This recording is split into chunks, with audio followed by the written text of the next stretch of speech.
He made a book called Devastation of the Indies to show all these devastations brought upon us.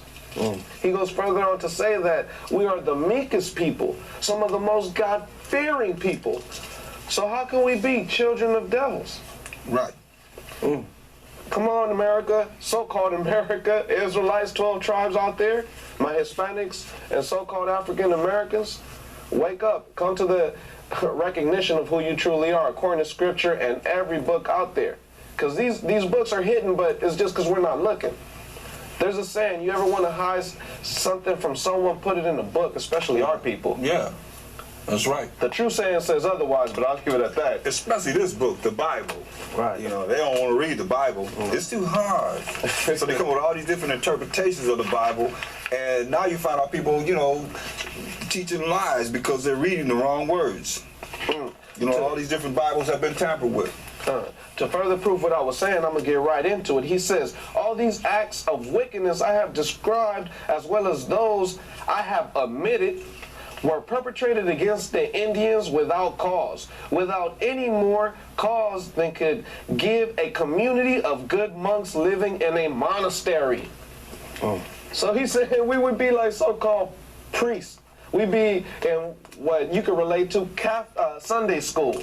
Yeah. And they just came in and started slaughtering us.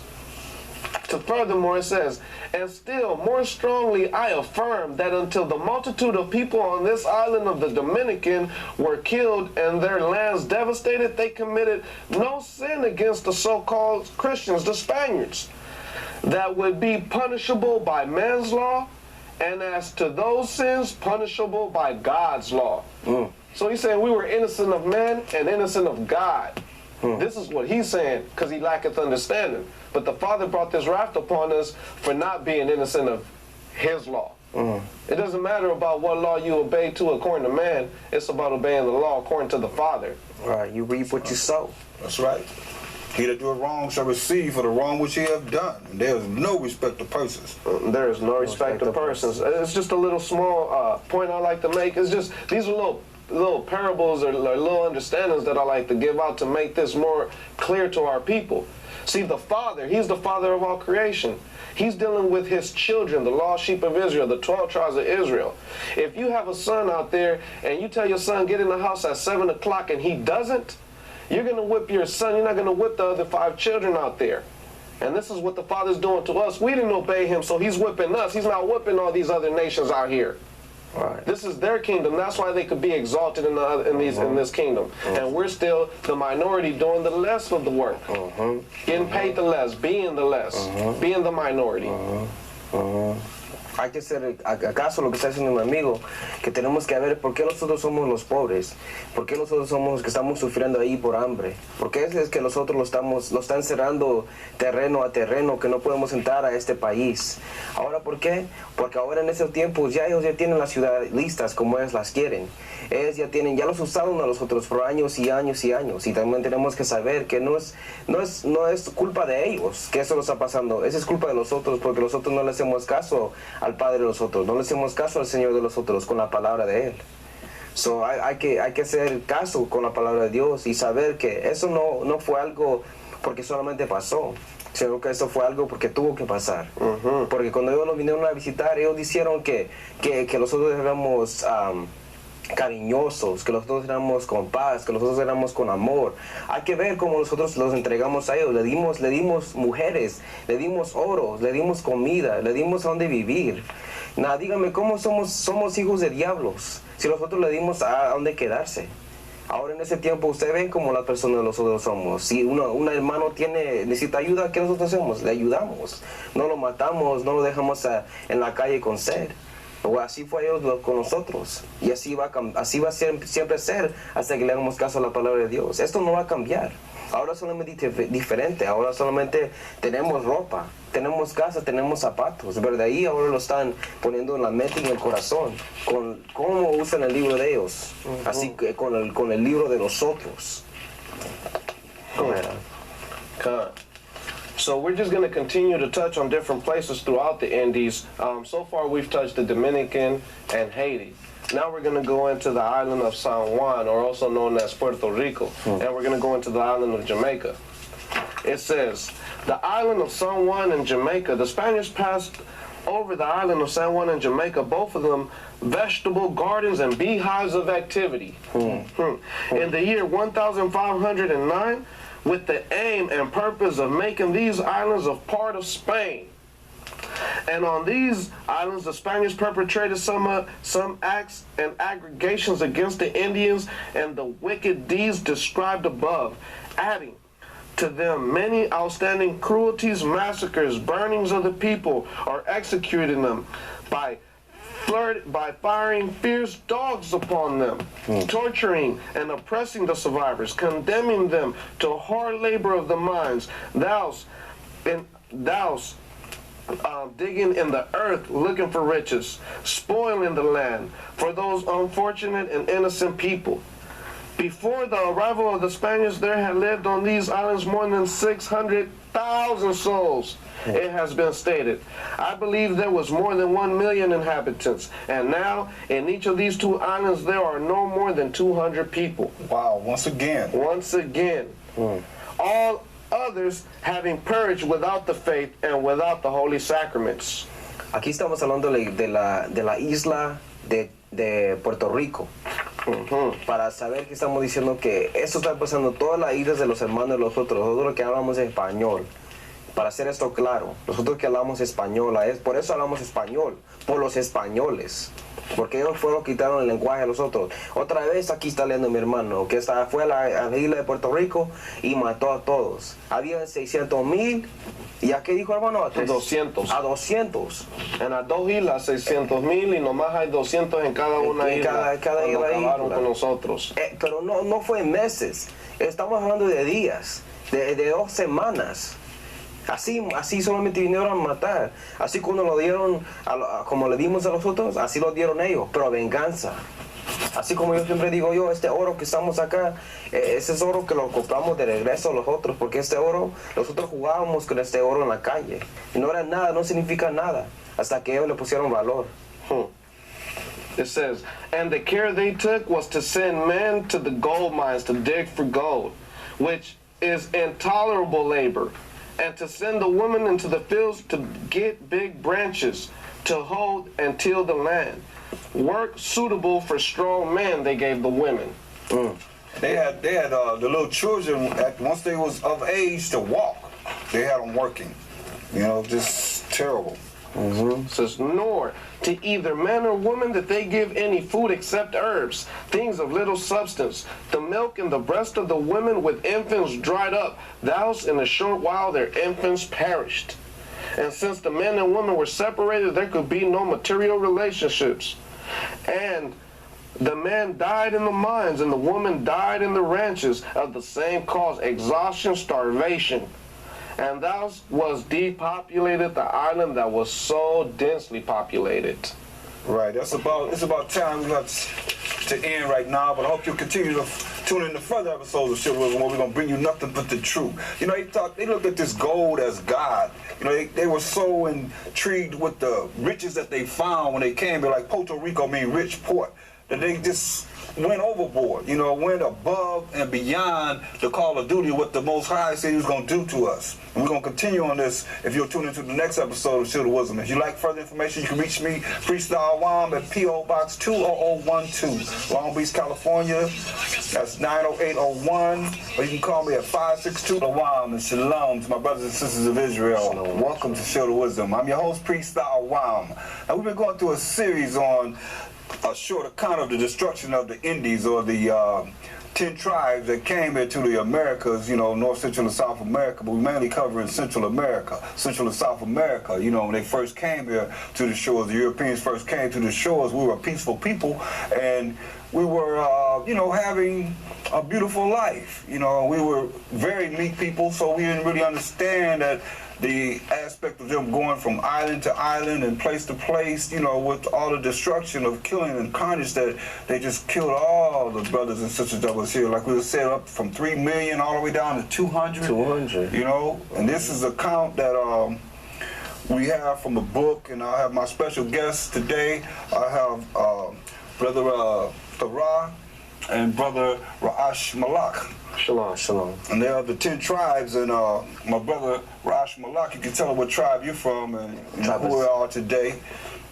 Oh, I'm from the tribe of Zebulun. Excuse me, my brother. Tribe of Zebulun? Yeah, from Guatemala to Panama, that area, Central America. And my brother Tharaj from the tribe of Benjamin, which is the so-called Jamaicans today. Right, so and I'm from the tribe of Judah, and we're all 10 tribes came here to the Americas, and we were here thousands of years before any European ever came here. So we're going to continue into this book. If you want to give a count of the name of the author and it's a short account of the destruction of the Indies. Right. Written by Bartholomew de las Casas and ordained bishop by the church. Right, so this is a Spaniard that's telling a story on his own people that came here, Murder Incorporated, and just murdered the people. You know, we were friendly people and they murdered us. So if you want to continue, my brother? To get right back into this book, trying to cover as much as we can so we can wake our brothers and sisters up, let them know who they truly are. Here we're going into, so far we touched on the Dominican, we touched on Haiti, we touched on Puerto Rico, and we touched on Jamaica. Right now we're going to continue to touch a little bit on Cuba and Haiti, then we'll get into Guatemala, Nicaragua, Venezuela, and everywhere else, and Trinidad and so forth, to let you know that this is an atrocity that happened to all the tribes of Israel, the 10 tribes as well as the other 2 tribes. That's right. And this is in like 1511 also, when they landed in Cuba. Thank you, brother. Yes. Okay. Lo que vamos a hablar ahorita, vamos a continuar con el libro de la devastación de los indios, escrito de Bartholomew de la Casa. Y así como estamos ahorita leyendo las otras lecturas, es que vamos a ver cómo nosotros éramos una persona con paz, con amor, y que teníamos todo de lo terreno, de oro, de comida, de todo lo que uno lo quería. Y que ahorita estamos viendo por qué esto los pasó a los otros, por qué estas cosas malas los pasó a los otros por no obedecer la palabra de Dios, por no obedecer la voz del Señor de los otros. Y por eso ahorita acabamos de terminar de hablar de Puerto Rico, acabamos de terminar de hablar de Jamaica y las cosas que nos pasó de ellos, que ahorita estamos viendo que nada es diferente, que todo es lo mismo. Ahorita mi hermano va a comenzar a hablar de la isla de Cuba.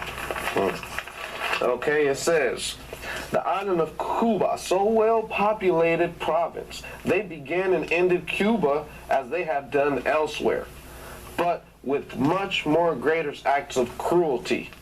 It says, among the noteworthy outrages they committed was one they perpetrated against Aquique, which would be the king, a very important noble by the name of Hatui, who had come to Cuba from Española, or the Dominican, with many of his people to flee the calamities and the inhumane acts of the Spaniards.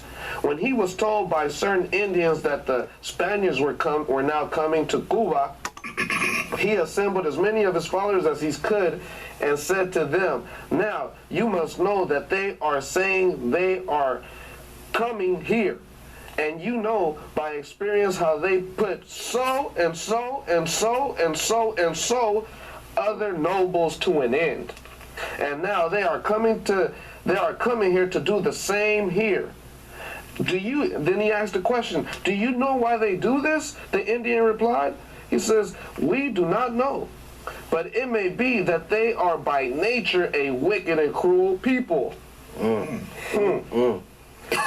Okay, to go further, it says, the Quique Hatui was constantly fleeing from before the Spaniards from the time they arrived on this island until the time of Cuba, since he knew them and of what they were capable of. And now then they encountered him and he offended him. It says, but finally they captured and killed him. And they did this for the solemn reason that he had fled from them, from those cruel acts which the Spaniards had tried to inflict on him. And now, when they captured him, and as many of his followers as they could, they burnt them all at the stake. When tied to the stake, the Quique Hatui was told by the Franciscan Ferry, who was present. It says, something about the God of the Christians, or the God that the Spaniards were implementing. It wasn't the God of heaven. It was their own understanding, their polluted and perverted understanding, their perverted doctrine. It says, and the oracles of the faith. And when he was told that what he could do in brief time that remained to him in order to be saved and go to heaven, the Kike, who had never heard any of this before, was told he would go into an inferno where if he did not adapt the Christian faith, he would suffer eternal torment. Like going to hell. Like going to hell. Right. He said he would suffer eternal torment. Asked by Franciscan, the ferry, if Christians all went to heaven. So the Kike asked him, asked the Spaniard, he says, do all Christians? All these Christians? He says, does all these Spaniards go to heaven? That's right. When asked, he says, when told that they did, he said, I would prefer to go to hell. Oh. Let me read what it says here. It says, then he chose to go to hell to ensure that he would never again have to glap eyes on those cruel brutes. Wow. Just one example of the reputation and honor that our Lord and our Christian faith have earned as a result of the actions of those Christians who have sailed to the Americas. Murder Incorporated. Murder Incorporated. He said he'd rather go to hell rather than go to heaven and claps eyes on those cruel brutes. With that said, we're going to go to Deuteronomy chapter 28. We're going to read verse 65 and 66. It says, and among these nations shalt thou find no ease, neither shall thou sole of thy foot have rest. Why? Because we running from island to island trying to get away from this man. That's right. Okay? He says, but the Lord shall give thee a trembling heart, and a failing of the eyes, and a sorrow of mind. Verse 66, and thy life shall hang in doubt before thee. We don't know where we go that we might live. That's right. Okay? And thy life shall hang in doubt before thee, and thou shalt fear day and night, and shalt have none assurance of thy life. That's right. Mira, hay que ver lo que está haciendo el hermano aquí ahorita, leyendo las historias de Cuba. Que él, cuando vinieron en Cuba, ellos ya casi tenían una cuenta de lo que estaban haciendo los españoles. Ellos no eran una persona que no son inteligentes, nosotros somos una persona bien inteligente y sabiendo cómo es en el corazón, cómo estamos en ese tiempo, y viendo que estaba perverado, estamos sabiendo que el Dios que Él nos está poniendo enfrente de nosotros no es Dios. No es Dios, porque nosotros sabemos que Dios es paz, es amor, es todo como dice ustedes, sí es, pero si lo obedecemos a la palabra de Dios. Y aquí con el rey de Quintín lo que estaba diciendo es que él se fue de los españoles, él se fue a las montañas, él no quiso ser parte de ellos, y porque él ya sabía que lo que representaban ellos no te representaban muerte. No representaban que los quitaban la comida, los mataban a los niños de los otros. Y por eso él se fue. Y cuando lo agarraron a Quintín, él le dijo, acepta al Dios de los otros y vas a ir a los cielos. Eso fue lo que le dijo a él. Acepta la religión de cristianita. Eso es lo que tienen que tener ustedes, que es una religión. Y cuando le dijo él, ¿qué pasa si acepta esto? Dijo, ellos van a estar en el cielo, los cielos. Entonces dijo él, si los españoles, si los españoles van a estar en el cielo, dijo él, bueno, yo quiero ir al infierno. Para estar seguro de nunca verlos otra vez. Porque dijo que si ellos son los ángeles de Dios, los ángeles del demonio tienen que ser mucho más mejor, porque todas las cosas que los hicieron ellos no puede ver más peor. Y dijo que sean cristianos. Por eso decían, pero no eran. Y por eso que vamos a leer en Deuteronomio 28:65. Y ni aún entre la misma gente descansara, ni la planta de tu pie tendrá reposo. Allí te dará Jehová corazón temeroso y cambiante de ojos y tristeza de alma. 66. Y tendrás tu vida como colgada delante de ti, y estarás temoroso de noche y del día, y no confiarás de tu vida. Y así vivían nosotros antes, que no sabíamos qué es lo que iba a pasar otro día, eso no dormíamos. Entonces teníamos miedo de qué es lo que pasaba en el día. Entonces siempre hicíamos mejor lo que los decían a ellos que hiciéramos. ¿Por qué? Porque decían ellos que eran cristianos y con las cosas de cristianos los iban a matar. So hay que pensar ahora que si las cosas cristianas son de amor, entonces ¿qué amor lo daban ellos? I can read this in Cuba. Some more in Cuba. It says, on one occasion when the locals had come some 10 leagues